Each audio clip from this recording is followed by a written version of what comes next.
বন্ধুরা, গৌতম ফরের চ্যানেলে আপনাদেরকে স্বাগত জানাই। আমি এর আগের দিন দেখেছিলাম ওয়ার্ডে কীভাবে পাসওয়ার্ড সেভ করা হয়। আজকে আমি এক্সেলে দেখাচ্ছি। এখানে একটা কাজ করা আছে, দেখুন একটা আমি এক্সেলে কাজ করে রেখেছি, একটা অ্যাপ্লিকেশান এসটি সার্টিফিকেটের জন্য।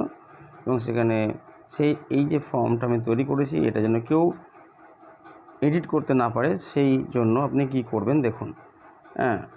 সেটাকে আমি পাসওয়ার্ডে সেভ করব। ফাইলে যাবেন, ফাইল থেকে সেভ করা থাকলে সেভে যাবেন, আর যদি সেভ করা না থাকে তো সরাসরি সেভ থেকেও আপনি এটা পাসওয়ার্ডে সেভ করতে পারেন। সেভ করা থাকলে সেভে যান, কম্পিউটারে যান বা মাই কম্পিউটার বা কম্পিউটারে থাকবেন, সেখান থেকে কোন ড্রাইভে রাখবেন সেখানে যান। দিয়ে দেখুন সেখানে ফাইলের নামটাকে আপনি একই রাখুন বা চেঞ্জ করে দিতে পারেন যেটা রাখবেন। তারপরে টুলসে যান, টুলসে জেনারেল অপশানে যান, জেনারেল অপশানে ক্লিক করুন। জেনারেল অপশানে ক্লিক করার পরে দেখুন এখানে বলছে পাসওয়ার্ড ফর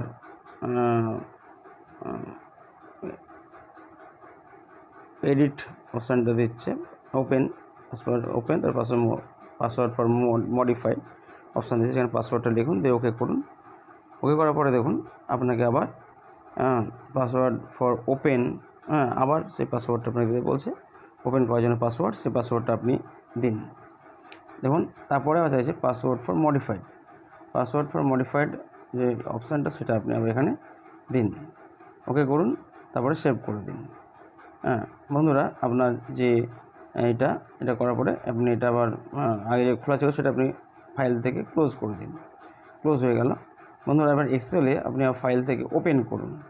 দেখুন ওপেনে হচ্ছে ওপেন, ফাইল থেকে ওপেন করলাম। ওপেনে গিয়ে দেখুন রিসেন্ট ডকুমেন্টস, মানে আমি যা রিসেন্ট ওপেন করেছি সেটা দেখুন দেখাচ্ছে, ওখানে এসসি অ্যাপ্লিকেশন দেখালো, সেখানে ক্লিক করলাম, অলরেডি খুলে গেল। এবং বন্ধুরা এবার এখানে পাসওয়ার্ড চাইছি।